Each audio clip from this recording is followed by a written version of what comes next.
بسم اللہ الرحمن الرحیم۔ السلام علیکم۔ انفو ٹی وی میں خوش آمدید۔ آج 10 جنوری 2021 بروز اتوار سعودی عرب کی شام کی خبروں کے ساتھ میں ہوں وسیم۔ اگر آپ بھی غیر ملکی ہیں اور سعودی عرب کی خبروں سے بر وقت آگاہ رہنا چاہتے ہیں تو انفو ٹی وی آپ کے لیے ہے واحد ذریعہ جو آپ تک لے کر آتا ہے اوتھینٹک اور سچی خبریں۔ تو یہ سبسکرائب کیجئے، ساتھ میں موجود بیل آئیکن پریس کیجئے تاکہ آپ تک لیٹسٹ اپڈیٹ پہنچ سکیں۔ شروع کرتے ہیں آج شام کی پہلی خبر کے ساتھ۔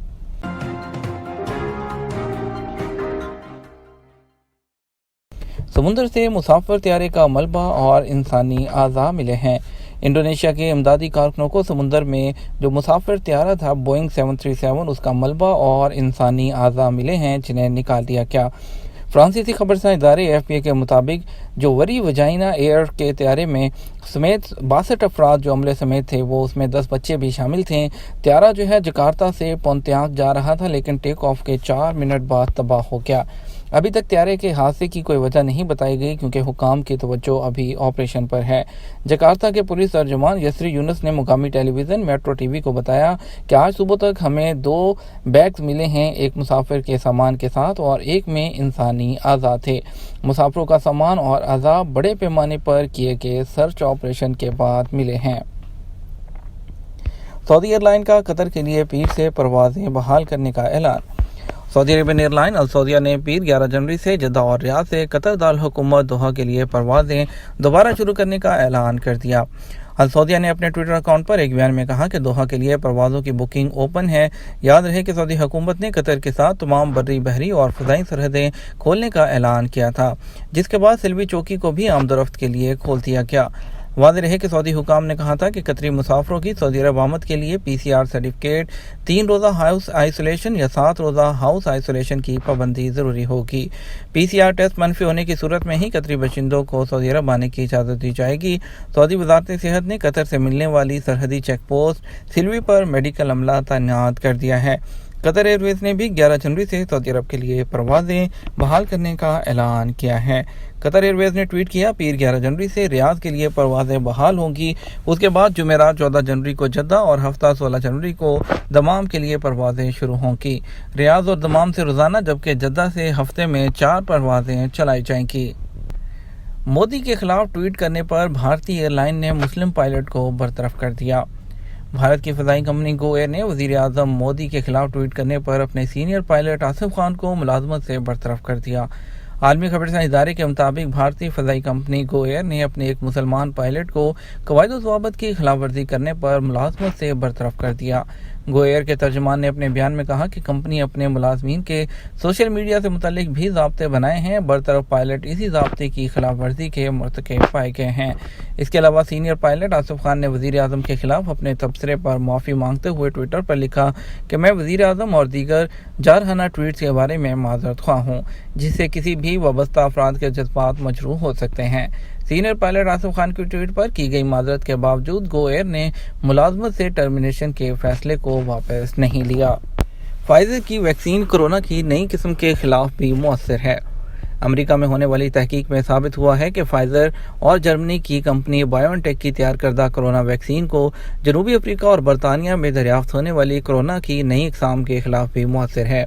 جنوبی افریقہ اور برطانیہ میں سامنے آنے والی کورونا کی نئی قسم زیادہ متعدی اور نقصان دہ ثابت ہوئی ہے، جس کے بعد امریکہ میں ماہرین سر جوڑ کر بیٹھ گئے ہیں۔ لیکن خوشائند بات یہ ہے کہ امریکہ میں فائزر اور ٹیکساس یونیورسٹی کے محققین کی ریسرچ کے ابتدائی نتائج حوصلہ افزا ثابت ہوئے ہیں۔ اس تحقیق میں 20 رضاکاروں نے حصہ لیا جن میں وائرس کی نئی اقسام کے خلاف ویکسین کی مزاحمت دیکھی گئی۔ اس تحقیق کے نتیجے سے یہ بھی ثابت ہوا کہ کورونا کی نئی اقسام سامنے آنے کے باوجود کورونا ویکسین کی مؤثر جو صلاحیت ہے اس میں کمی واقع نہیں ہوئی اور فائزر کی ویکسین کورونا کی 16 مختلف میوٹیشنز کے خلاف کارگر ہے۔ قبل ازیں اس خدشے کا بھی اظہار کیا جا رہا تھا کہ جنوبی افریقہ میں سامنے آنے والی کورونا کی نئی قسم میں ایک میوٹیشن ایسی جو ہے جس کے خلاف جو ہے کورونا کی جو یہ ویکسین ہے یہ مزاحمت ثابت ہو سکتی ہے۔ دوسری جانب ہانگ کانگ یونیورسٹی کے اسکول آف پبلک ہیلتھ کے پروفیسر لی پون سمیت کئی ماہرین کا کہنا ہے کہ یہ تحقیق محدود ہے۔ کچھ بات کرتے ہیں سعودی عرب کے بدلتے حالات، آپ کے سوالات جوابات سے متعلق، اور آپ کو بتاتے ہیں کہ وزارت صحت کے ترجمان ڈاکٹر محمد عبدالعالی نے کہا ہے کہ بیرون ملک سفر کے لیے کورونا ویکسین شرط نہیں ہے۔ الاخباریہ ٹی وی چینل سے بات کرتے ہوئے انہوں نے کہا کہ ابھی تک بیرون ملک سفر کو کورونا ویکسین سے اٹیچ نہیں کیا گیا کہ کورونا ویکسینیشن جو ہے وہ ضروری ہے، کیونکہ بہت سے غیر ملکیوں کو اس بارے میں ابہام تھا، اس میں ان کو ڈاؤٹ تھا کہ کیا جو ہے ویکسین لگوانا ضروری ہے، کیا ویکسین کے بغیر ہمیں سفر نہیں کیا جانے دے سکتا۔ موجودہ صورتحال کے حوالے سے کچھ سامعین نے مزید سوالات بھی ارسال کیے ہیں، جس میں علی رضا کہتے ہیں کہ وزٹ ویزا کے بارے میں کیا اپڈیٹ ہے، کیا وزٹ ویزا لگ رہے ہیں؟ فیملی وزٹ ویزا جو ہے وہ عارضی طور پر جو ہے ایمبیسیز میں جو ہے معطل ہوا تھا، کیونکہ انٹرنیشنل فلائٹس کو 2 ہفتے کے لیے عارضی طور پر بند کیا گیا تھا۔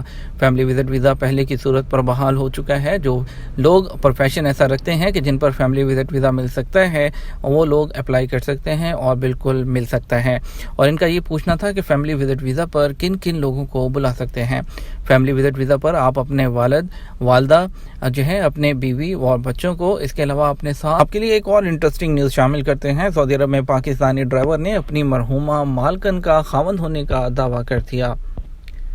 سعودی عرب میں مقیم ایک پاکستانی ڈرائیور نے کچھ روز پہلے وفات پانے والی ایک امیر ترین سعودی خاتون کا خاوند ہونے کا دعویٰ کر ڈالا۔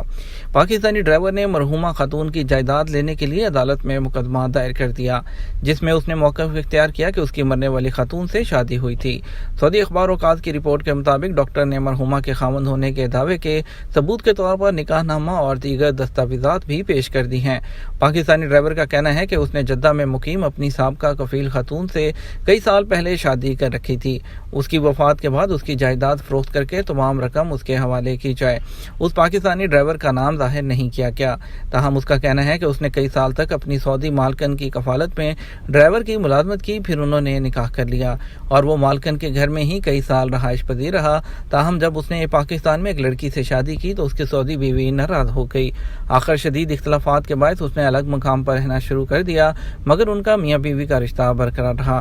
تاہم اب سعودی بیوی کے انتقال کے بعد اس کی جائیداد کا مالک وہی بنتا ہے، اسے یہ جائیداد منتقل کی جائے۔ تاہم سعودی مرحومہ کے رشتہ داروں نے بھی الزام عائد کیا کہ پاکستانی ڈرائیور نے ان کی بزنس مین بہن سے شادی کی تھی، مگر اس شخص نے کبھی اپنی سعودی بیوی کا خیال نہیں رکھا، نہ کبھی اس کی پرواہ کی۔ اس شخص کے غلط رویے کی وجہ سے ہی سعودی خاتون کی صحت بگڑ گئی، جو اس کی موت کا باعث بن گئی۔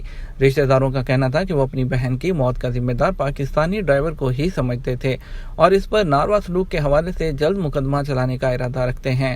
وہ جلد ثبوت بھی پیش کر دیں گے۔ پاکستانی ڈرائیور نے مرحومہ سعودی بیوی کے رشتہ داروں کے لگائے الزامات کو جھوٹا قرار دیتے ہوئے اس کی جائیداد حوالے کرنے کا مطالبہ کیا ہے۔ پاکستان کو تیزی سے ترقی کرتا ہوا ملک دیکھنا چاہتے ہیں۔ پاکستان میں سعودی سفارت خانے اور اسلام آباد چیمبر آف کامرس انڈسٹری نے دونوں ممالک کے درمیان سرکاری اور نجی شعبے تجارتی اور اقتصادی باہمی تعاون کو فروغ دینے کے لیے 2 طرفہ معاہدے پر دستخط کیے ہیں۔ معاہدے پر دستخط کی تقریب جمعرات اسلام آباد چیمبر آف کامرس میں ہوئی تھی۔ یہ تو ہمارا آج کا نیوز بلیٹن۔ مزید خبروں کے لیے آپ رات 12 بجے کا نیوز بلیٹن وزٹ کر سکتے ہیں۔ اس کے ساتھ ہم آپ سے اجازت چاہیں گے، ویڈیو کو لائک اور شیئر کیجیے گا۔ آپ کے قیمتی وقت کا شکریہ، اپنا خیال رکھیے گا۔ السلام علیکم۔